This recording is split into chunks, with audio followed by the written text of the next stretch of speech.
న్యాయవాదులకు కావాల్సిన house flats junior న్యాయవాదులకు స్టేఫండ్ ప్రభుత్వం దృష్టికి తీసుకెళ్తానని అలాగే 41 సిఆర్పిసి విషయంలో పార్లమెంటు దృష్టికి తీసుకువెళ్లి న్యాయవాదుల సమస్యల పరిష్కారాన్ని కృషి చేస్తారని వరంగల్ పార్లమెంట్ సభ్యురాలు డాక్టర్ కడియం కావ్య అన్నారు. శనివారం జిల్లా పరిషత్ సమావేశ మందిరంలో ఉమ్మడి వరంగల్ జిల్లా ఎస్సీ ఎస్టీ న్యాయవాదుల ఆత్మీయ సన్మాన సమ్మేళనం సభ అధ్యక్షులు దాయం శ్రీనివాసన్ ఆధ్వర్యంలో జరిగింది. ఇక ఈ సందర్భంగా ఉమ్మడి వరంగల్ జిల్లాలో వివిధ బార్ అసోసియేషన్ల నుండి ఎలక్షన్లో గెలిచిన న్యాయవాదులకు ఎంపీ కడియం కావ్య చేతుల మీదుగా ఘనంగా సన్మాన కార్యక్రమం జరిగింది. అనంతరం MP Kadiyam Kavya SC ST న్యాయవాదుల సంఘం నాయకులు మాట్లాడారు.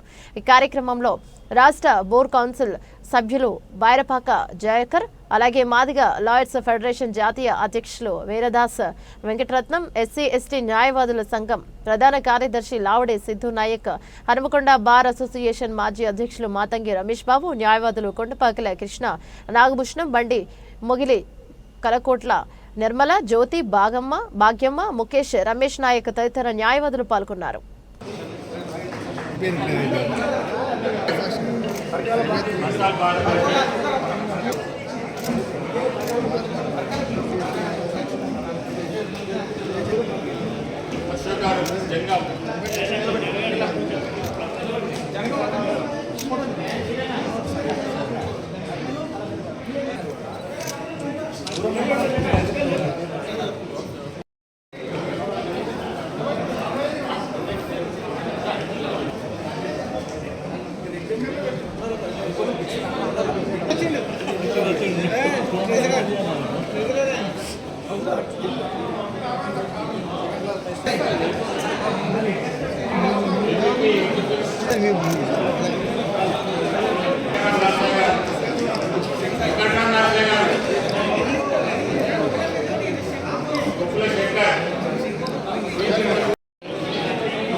దాని సార్ చూడండి, సార్ చూడండి. రమేష్ అన్న తీస్తున్నా, రమేష్ భాయ్ కనిపిస్తున్నా.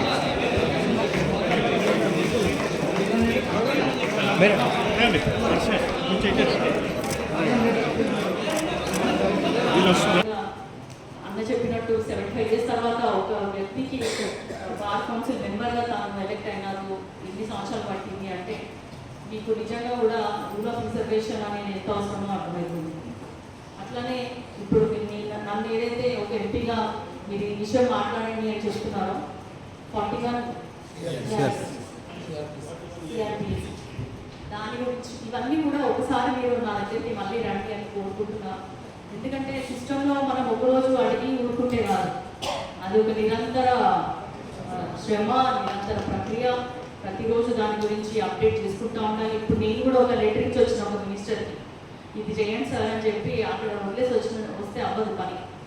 వాళ్ళు సీనియర్స్ ఏం చెప్పారంటే దాని గురించి ఎప్పటికీ ఫాలోఅప్ ఉండాలి, కింద అఫీషియల్స్ అడగాలి, మళ్ళీ ఏంటి అడగాలి. ఏ విషయమైనా మనం ఖచ్చితంగా కావాలనుకున్నప్పుడు మన ప్రయత్నం కూడా అంతే స్థాయిలో ఉండాలి. మనము ఈ 5 yearsలో నేను మీతో కలిసి ప్రయాణిస్తాను. మీకు ఉన్నటువంటి సమస్యలు ఏమైనా ఎందుకంటే ఈ సమస్యను అర్థం చేసుకోవడానికి నాకు కొంచెం టైం చాలు. మన వాళ్ళు పెద్దలు అందరూ వచ్చి మా ఇంట్లో సాయంత్రం కూడా కూర్చొని మాట్లాడుతున్నాము. మహిళలకి ప్రత్యేకంగా మహిళా అడ్వకేట్ కూడా కలుగుతారు రండి, ఎందుకంటే మీకు ఉండే సమస్యలు మీకు ఉంటాయి. అట్లాగే పెద్దవాళ్ళు కూడా రండి, మనం కూర్చున్నాము గంట 2 గంటలైనా పర్లేదు. నన్ను మీరు ఏం మాట్లాడమంటే నేను అది మాట్లాడతా. పార్లమెంట్లో మనకి ఎక్కడ అన్యాయం జరుగుతుందో దాని మీద ఇప్పుడు నేను అందరూ అంటున్నారు నా కోసం పనిచేస్తున్నారు ఎలక్షన్స్ అప్పుడు.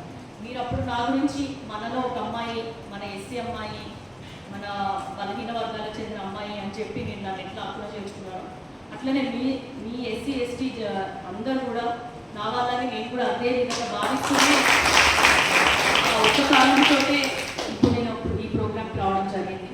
ఎందుకంటే మీకు కూడా ఒక ధైర్యం ఉండాలి, గవర్నమెంట్ నుంచి కూడా మాకు ఇంత సపోర్ట్ ఉంది అన్న విశ్వాసం కలగాలి. అట్లాంటి విశ్వాసాన్ని నేను కలిగించాలన్న ఉద్దేశంతో మీ దగ్గర రావడం జరిగింది. అట్లాగే ఎక్కడికి వెళ్తేనే అక్కడ విషయాలు అర్థమవుతాయి మనం.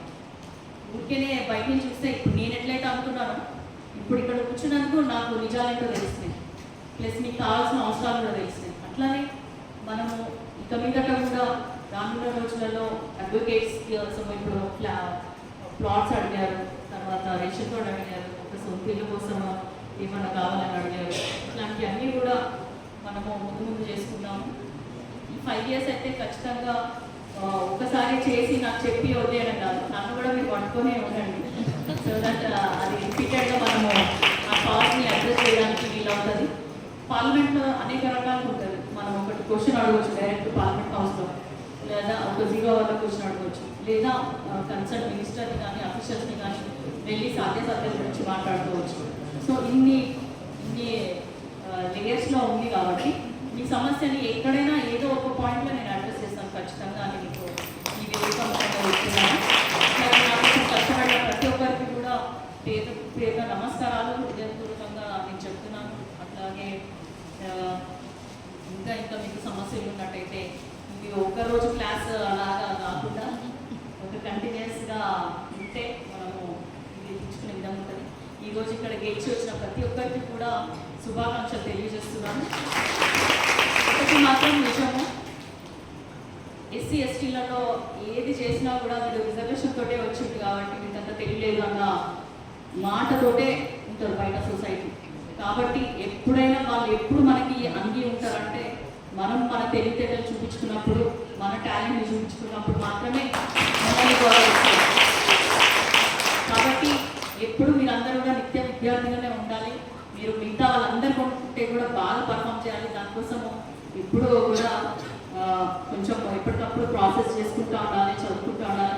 ఇప్పటికి నేను అనుకుంటున్నాను ఎంబీబీఎస్ పీజీ అయిపోయింది, చదవడం అయిపోయింది అనుకున్నాను. కానీ పార్లమెంట్కి వెళ్ళాక తెలిసింది ఏంటంటే అక్కడ ఇంకా చదువు ఎక్కువ ఉంది. ఎందుకంటే బిల్లు చదవాలి, బిల్లులో ఏం చేంజెస్ కావాలి, ఎన్నో బిల్స్ వస్తుంటాయి. వాటి గురించి తర్వాత మనం క్వశ్చన్ చేయాలనుకున్నది కూడా మాట్లాడాలి, దాని మీద అవగాహన తెచ్చుకోవాలి, మినిస్టర్ ఏం చెప్తున్నారో వినాలి. ఇట్లా ప్రతిదీ కూడా చదువుకుని ఈ చదువుకున్నాడు నన్ను వదులుతలేదని నాకు అర్థమైంది. సో అట్లనే మీరు కూడా చదువుకోండి. మీకు చాలా లా అంటే చాలా పెద్ద, ప్రతి ఒక్కరికి న్యాయం జరిగే విధంగా మనం ప్రయత్నించాలి. అందులో ఫస్ట్ మనము ప్రయారిటీగా పెట్టుకోవాల్సింది ఏంటంటే ఎస్సీ ఎస్టీలో ఎవరైతే మీకోసం కష్టాలలో ఉన్న వాళ్ళకి మీ దగ్గరకు వస్తారో మీ కుటుంబ సభ్యులాగానే భావించి వాళ్ళకి పరిష్కార మార్గాలు చూపించాలని నేను కోరుకుంటున్నాను. ఎందుకంటే డాక్టర్ బిఆర్ అంబేద్కర్ మనకి అవకాశం ఇచ్చింది, మనం ఇంకొకరిని చేయబట్టి లేపున్నాం.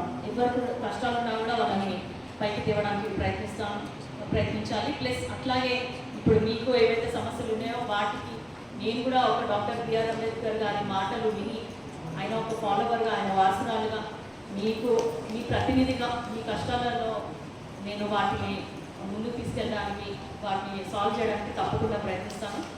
నన్ను ఈ సమావేశానికి ఆహ్వానించినందుకు ఫస్ట్ నా ధన్యవాదాలు, థ్యాంక్ యూ. అందరికీ కూడా మరోసారి పేరు పేరున నమస్కారం తెలియజేసుకుంటూ గెలిచిన వారికి అందరికీ కూడా మంచి జరగాలని, అందరూ బాగుండాలని కోరుకుంటూ సెలవు తీసుకుంటాను.